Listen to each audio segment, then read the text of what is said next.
time. Kalimera. Hello everybody, and I think I will first start my presentation by saying how amazed I am by seeing the motivation of everyone in the island, and it's amazing to be able to testify in a real person of how the project is going and how the project is launching on the island. This is really amazing for me to be able to witness this.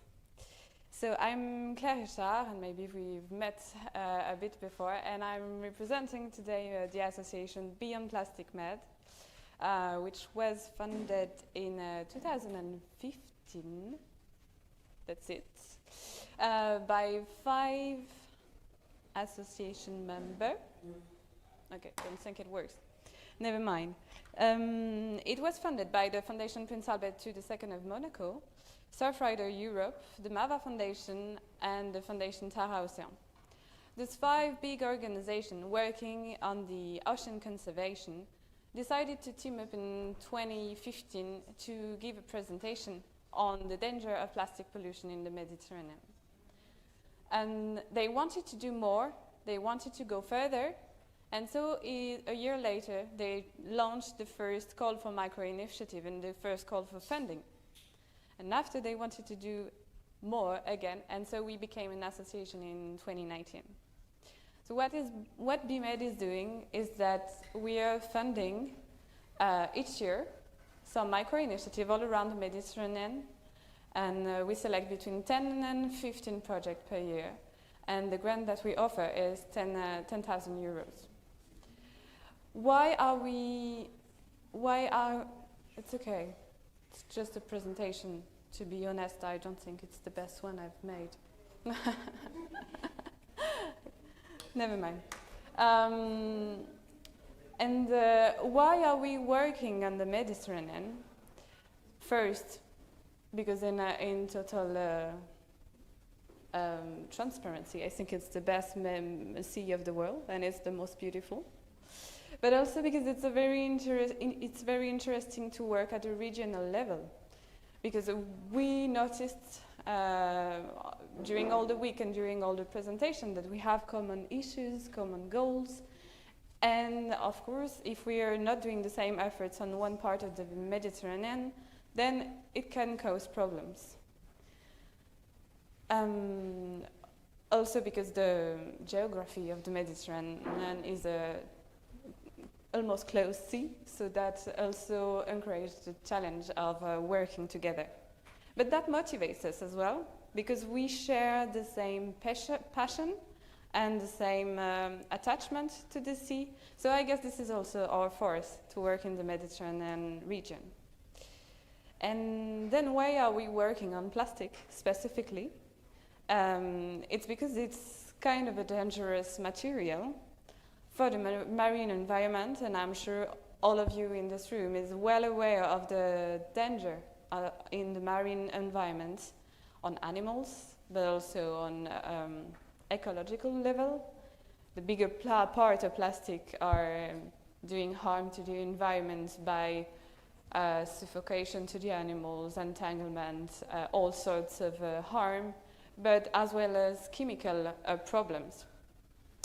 Plastic is a very, very good vessel for particles, viruses, and bacteria to fix on, and it's very easy to transport. So it can flew from one part of the sea to completely the other one and contaminate the place. Plastic is also very harmful for human health. And Zana talked this morning about finding plastic in our blood. There's also plastic in fetuses, in breast milk, and the problem is that in plastic there's a lot of other components, additives, and they can be harmful for. There is a toxicity on plastic and also endocrine disruptor, and that. The research is not done yet on all the potential impact on human health about all these additives, but we starting to see that it's really a big problem on human health as well. So, this way. Perfect. I was talking earlier about the project we supported. To date, we finance 92 projects in the Mediterranean, sometimes twice. And you'll have, just after my presentation, you will have the chance to have some testimony of organization we had the chance to support.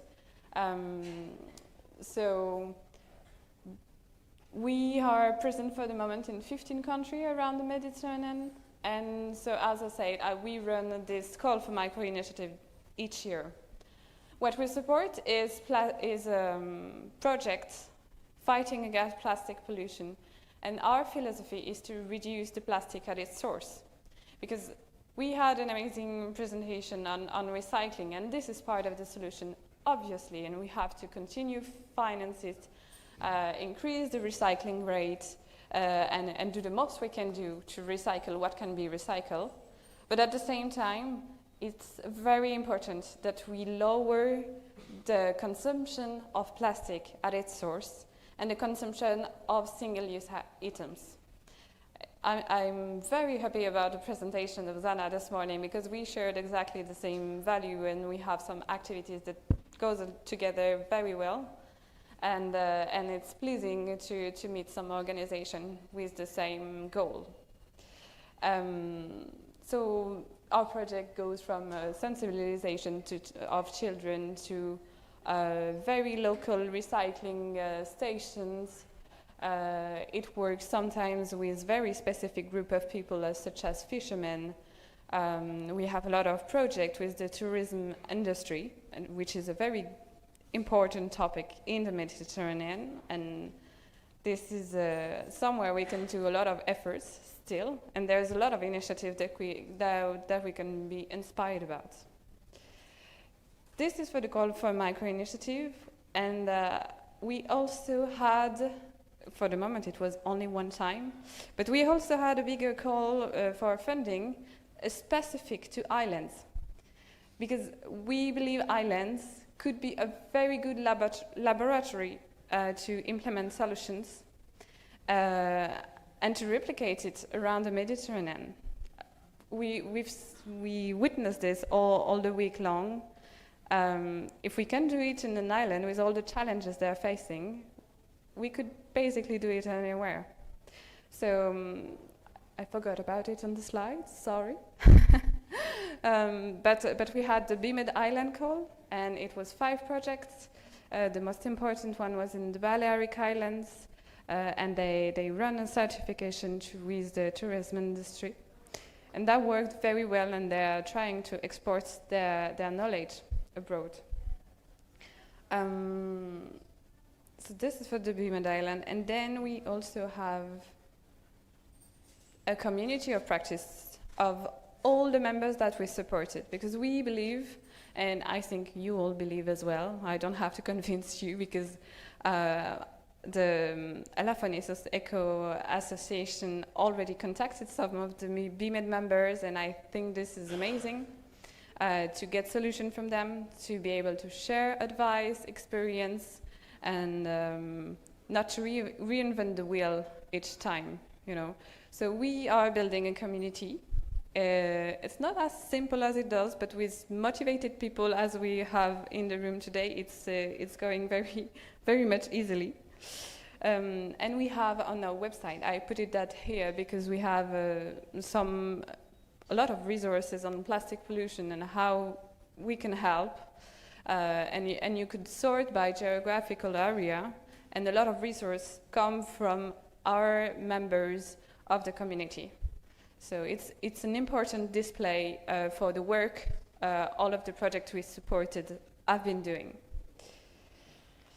And then after in BIMED, we also believe that working with the private sector is key. It's essential to involve companies in these challenges and in the plastic reduction. So in 2020, BIMED founded his business club, and the aim for this is to reunite private companies, big ones, with a scientific committee and members of the civil society, the NGOs. They are the founding NGOs in BIMED, and we reunite them together to be able to have a dialogue on their plastic pollution problems, on the specific challenges the company face. We are gathering them and opening the discussion. It can be on bioplastic, which is a touchy matter. It can be on finding very particular solution. For example, we worked on the, I don't know if you, how to explain this maybe in English, but in cosmetic brands, you often have a lot of samples and there are very tiny plastic bags that it's impossible to recycle because there's a mix of material, it's tiny, and you can't, and it's also in very large quantities. So that was one issue that the members of the BIMED Business Club were facing, and so we tried to tackle it. We gave solution. Now it's on the ends of the company to implement it or to keep researching. We found that it's not an easy solution, but the exchange between those three different members, the scientific committee, to ensure that everything is robust and there is no environmental impact transfer, because we care a lot about this. The NGOs that are challenging the enterprise to go further, and the company that bring to the table the reality of a trade and of their activities. This is very interesting. And on the side of those dialogues on a particular matter within the business club, we also run pilot projects. The first one we had was in 2021, and we worked in the south of France, in Marseille, in a 5-star hotel called Intercontinental Marseille Hôtel Dieu. And we accompanied the hotel for 1.5 years from the beginning to the end to reduce considerably the use of plastic, of single-use plastic within the hotel. I will present at the end maybe more the method that we came up with, but the result of the project were amazing in terms of environmental impact, economical benefit for the hotel, and of image as well. For the clients, image for the clients, because they came here because of this improvement in plastic reduction, but as well as an employer. Like, I don't know if it's the same situation in Greece, but after COVID, the tourism industry in France were very affected, and they are not finding people to work in the tourism industry anymore because the conditions are difficult, because the hours are impossible, and sometimes the salary are not matching those conditions. So now employees of this sector, they want more.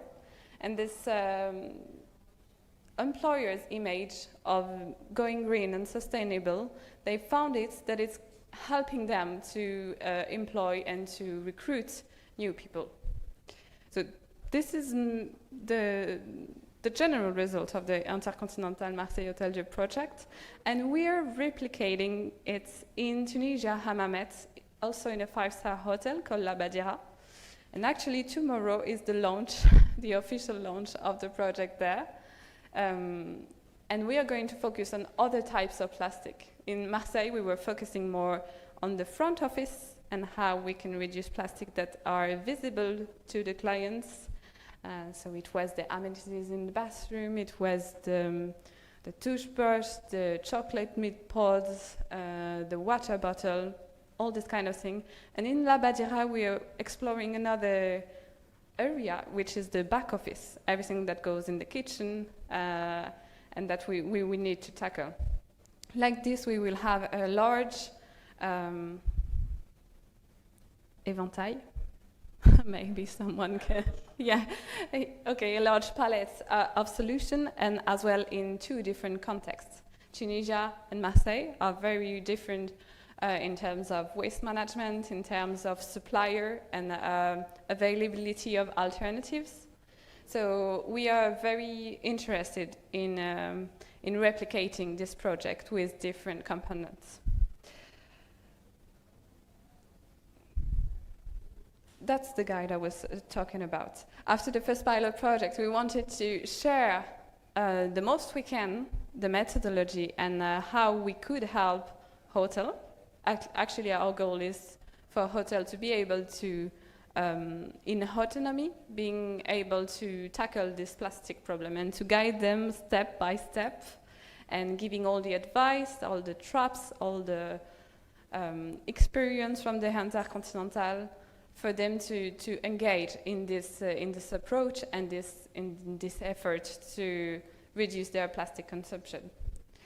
So we built a methodology in 6 steps, and in all of this, it's available on our website, and all of this is very detailed.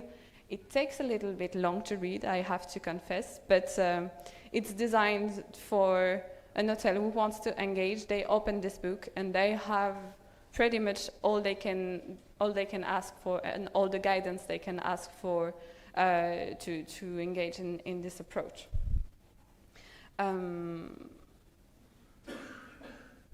This is not the end. Why I'm here today is because we are going to fund Elefonisos Eco on this year micro-initiative call. We received the application of Elefonisos Eco, and they are going to work with the grocery shops owners.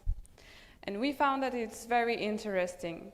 They are going to work with them to reduce and remove the plastic bags.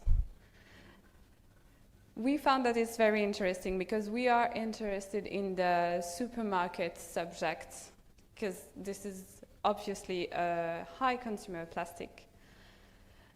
And they will work with them, involving locals, and also to find alternatives of plastic bags, because you obviously have to carry your groceries still. It doesn't magically appear to your house. There will be a distribution of tote bags, but what we also liked on the project is that it was think about like we are not just going to have tote bags here, we're also going to produce them on the island, and the idea is to use unused bed sheets. So I think you should team up with Zana at some point to produce them, and there will be sewing machine on the island and training for the local to be involved in this tote bag production. So maybe Katarina wants to project a little bit more the project, and yes, thank you, because during the application process and the selection process of Elefonisos Eco, Enrico and Katarina and maybe Alex, that I didn't knew about before, but you were there and backwards, you were always happy to go forward and to go one step further in the ecological engagement, and that's very, very interesting for us. So yeah, I'll let you present your project. Thank you.